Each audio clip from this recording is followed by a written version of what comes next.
Vou para o próximo aqui, que é falar sobre café, tá? Temos clientes de café, e o café é um negócio muito curioso, tá? Por que muito curioso? Porque nunca a turma viu café nesse preço, né? Nunca o preço subiu tanto, tão rápido, em tão pouco tempo. Então, a gente teve cliente com a saca, o custo da saca projetada a R$ 500, projetando uma colheita de R$ 700, e isso para o safra anterior, né? Que foi colhida agora, né? E essa safra chegou a perto de R$ 3.000, com aquele custinho lá de 500, 600 ou R$ 700, né? Então, o resultado nesse último ano foi muito bom. E aí temos alguns problemas quando isso acontece, tá? Primeira coisa é que o que manda no café é o mercado internacional.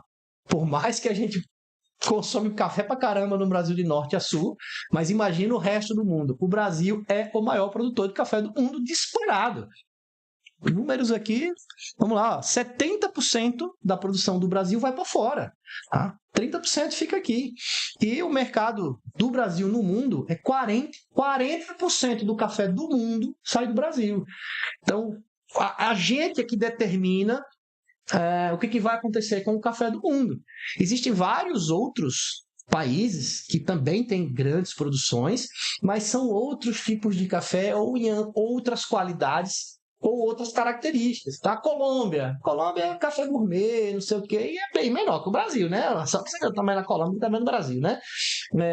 O Vietnã, alguns países da África, então tem uma turma ali que produz bastante café, mas aí lá do outro lado do mundo já é o café robusto, o Conilon, que já é aquele café que acaba virando assim um café ingrediente, né? É o café que vai para tudo que você vê que tem cafeína, que é industrializado, vem do café robusto, do café Conilon, né? A cápsula, aquelas cápsulas de maquininha Nespresso, tem uma porcentagem ali de café robusto Conilon, porque ele encorpa. Quando você faz uma cápsula de café só arábica, que é esse café melhor, que é o café que a maior parte do Brasil é plantado, é o café arábica, né? Só a cápsula do café arábica ele fica com gosto fraco, né? E eu gosto de dizer que o cara que gosta de café de cápsula, ele não gosta de café. Quem gosta de café de verdade, conhece café, não gosta daquela porcaria de café Nespresso, né? Mas isso aí é um outro assunto. O fato é que a gente tem uma situação muito ímpar, tá? Nesse momento. É que é o seguinte, o café depende muito do clima. O café é uma cultura muito melindrosa. O café é uma cultura muito sensível. Qualquer alteração para cima ou para baixo acaba com a safra do café.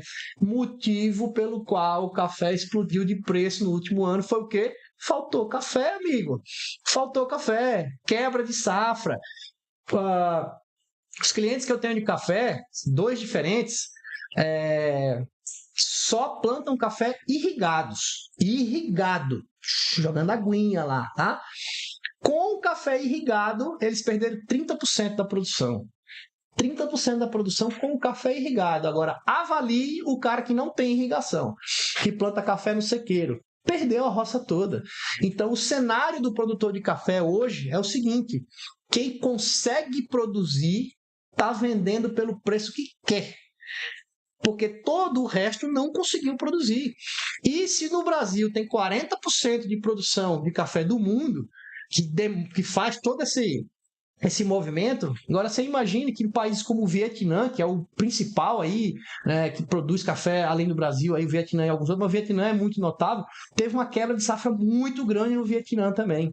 Então, o cenário do café é que faltou café por questões climáticas. As pessoas não conseguiram produzir café. E o mundo continua bebendo café todo dia. Então esse é o grande problema. Qual que é a questão do café que eu falo que é muito perigosa agora? É que eu conheço, eu não tenho nenhuma grande empresa de café aqui que esteja se posicionando e divulgando números, por isso que eu não vou trazer números das grandes empresas, né, que estão listadas em bolsa, que eles não têm grandes posições em café. Mas o que a gente conhece é o seguinte, ó. O café tá bom de preço? Vou plantar café para ver, que parece que café é bom demais. Eu conheço o cara que está plantando 500 hectares de café para testar se café é bom. Sendo que o café demora 2 anos para começar a produzir e estabiliza a produção do pé 5, 6, 7 anos. Então é uma cultura que você não olha para o ano que vem, você olha 10 anos para frente para medir resultado disso. Agora você imagina quanta gente está plantando café porque o café está bom de preço e não vai conseguir produzir porque não tem irrigação ou porque não tem conhecimento técnico suficiente. Então, assim, tem muita gente que vai tomar um fumo muito grande com o café no próximo ano porque não se prepara como deveria. Então, cenário de café, quem tem café, você pode estar expandindo, plantando área nova? Pode, mas com cuidado, entendeu? Aumenta 10% a tua área. Procura fazer com irrigação, procura fazer com o máximo de proteção de preço. Esteja preparado financeiramente para, se cair o preço, você de repente não vender, estocar o seu café, segurar um pouco, faça uma projeção de vender um pouco, depois vender outro pouco, depois vender outro pouco, deixar um pouco lá armazenado para vender depois. Então, essa projeção de proteção de preços e caixa é o segredo do cara sobreviver do café. É a safra de um ano para o outro, que às vezes você não vendeu porque o preço não estava ruim e ali na frente aparece uma baita oportunidade. A turma que colhe o café em agosto e vende em fevereiro, às vezes. Mas para vender em fevereiro, ele tem que ter caixa, dinheiro para continuar sobrevivendo, plantando a próxima safra e para vender café com preço lá em cima, lá na frente. Captou a ideia do café? Então, o café é isso aí. E vou para a última parte aqui, que é para falar de uma atividade que está no Brasil inteiro, e que cada vez mais está crescendo, está expandindo, que é a da cana-de-açúcar. Então, falar de açúcar e etanol aqui, eu acho que assim, acaba sendo mais interessante do que eu vou falar, óbvio que tudo foi interessante aqui, eu acho, né? É sobre... O café, ele, como eu falei, né, tem algumas coisas na pecuária aqui. A pecuária é mais interna, a soja é mais externo, o café é mais externo, e a cana, o resultado dela é meio a meio. Você vai ter o mercado internacional de açúcar, um pouco de etanol. O etanol, via de regra, não vai para fora, fica aqui no Brasil, né, porque é amplamente consumido aqui no Brasil. Mas tem uma dependência muito grande do mercado interno também, né?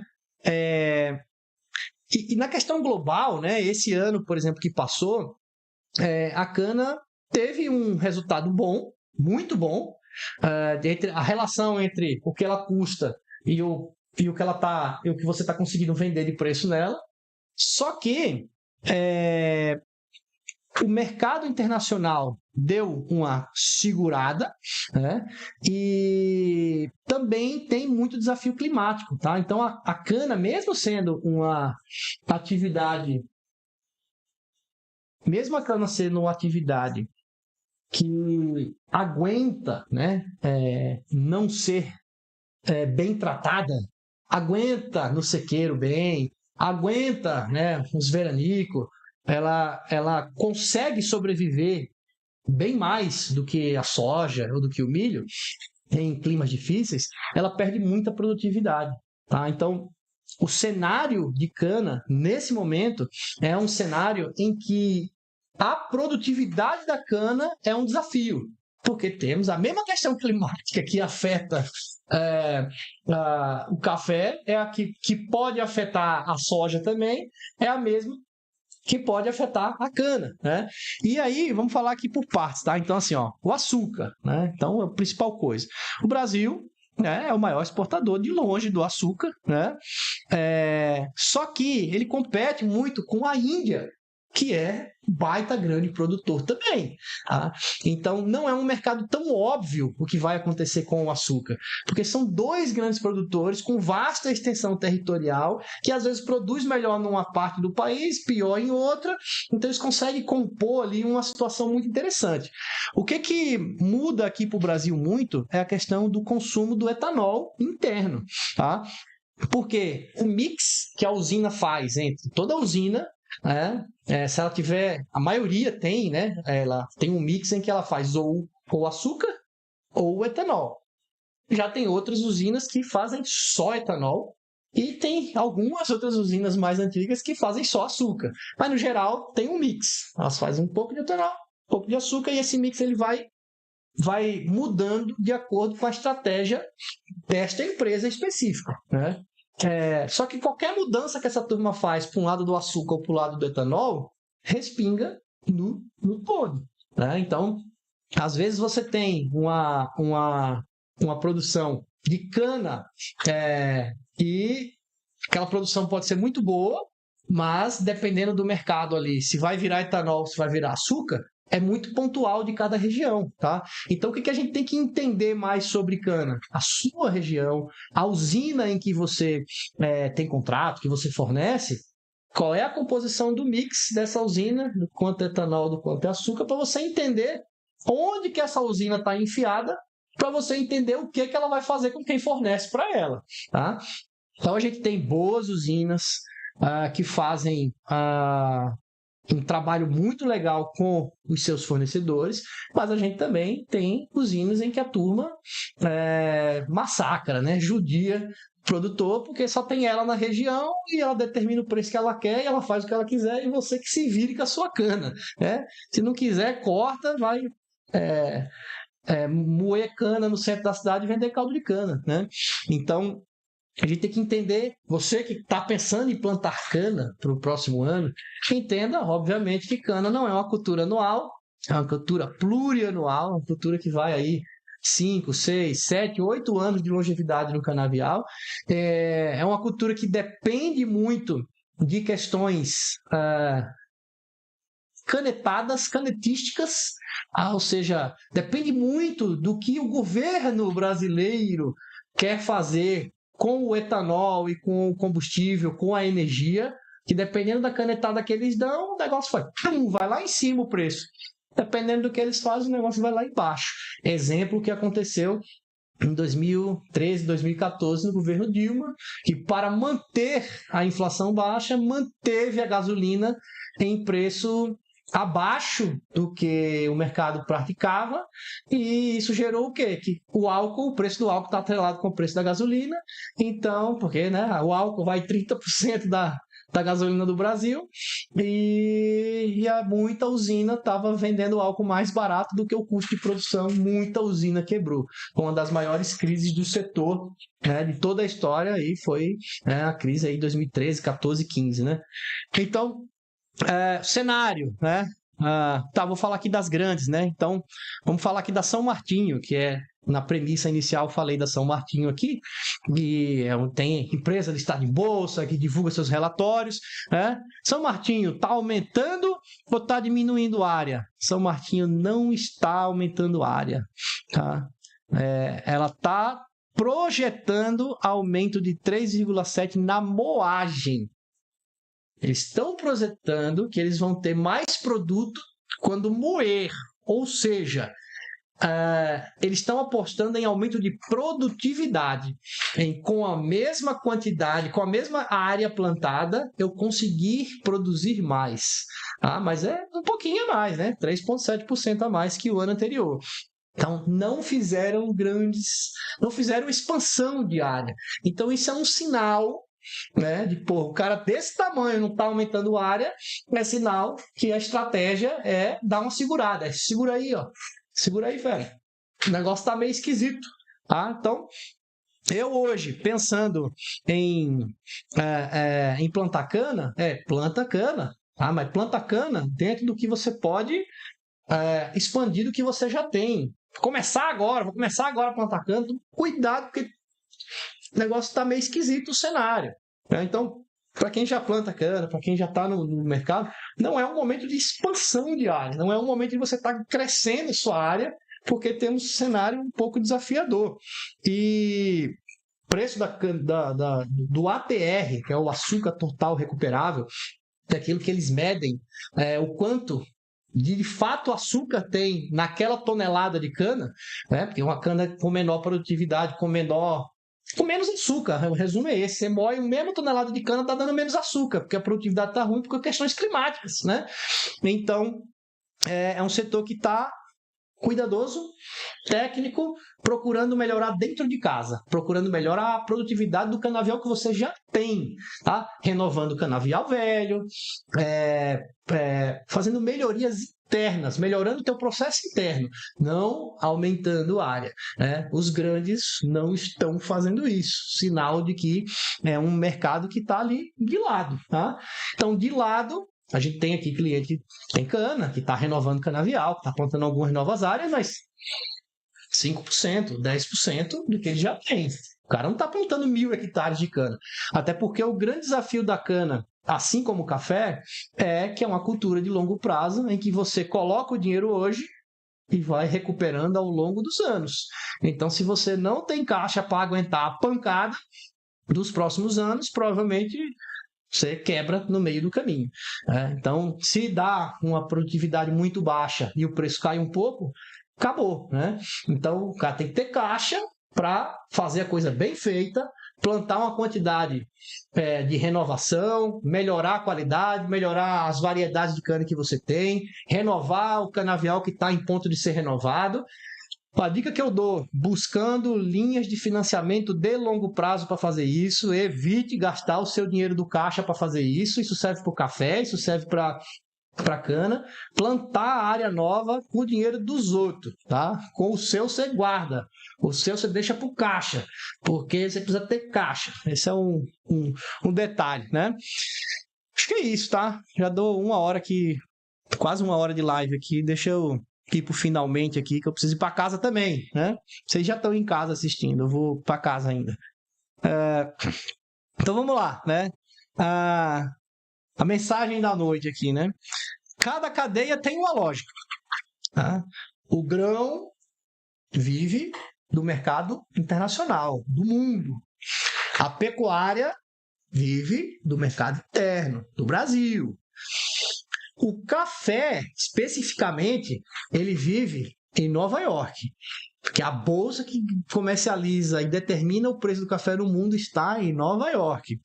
E a cana, ela vive nos dois, ela vive fora e dentro do Brasil, porque é um meio a meio entre o que se produz e se consome interno e o que se produz e se consome externo. Então a gente tem que olhar muito fortemente para o cenário global, olhar para o cenário interno, e aí a dica que eu falei aqui é: procure as informações sobre o que a SLC Agrícola está fazendo, plantando, investindo, está crescendo, está aumentando a área, está diminuindo, está botando o pé no freio. A São Martinho, como eu falei no último bloco aqui, quando estava falando de cana. Então, você tem que olhar para essa turma, porque eles é que direcionam, eles que têm bola de cristal. Essa bola de cristal que eles têm é um monte de gente técnico, de mercado, de campo, fazendo projeções o dia inteiro para conseguir mostrar para a diretoria aprovar ou não o que eles vão fazer, para eles conseguirem mostrar para os acionistas, para dizer: gente, põe dinheiro na minha empresa, que a minha empresa é sólida, a minha empresa tem planejamento, tem controle, tem execução. Se você investir em mim, você não vai perder dinheiro. E esses caras plantam 800 mil hectares, 500 mil hectares, 300 mil hectares. Não é dinheiro pouco, é dinheiro muito. Esses caras não entram para errar. Eles entram para acertar o máximo possível e defender o máximo possível dos erros.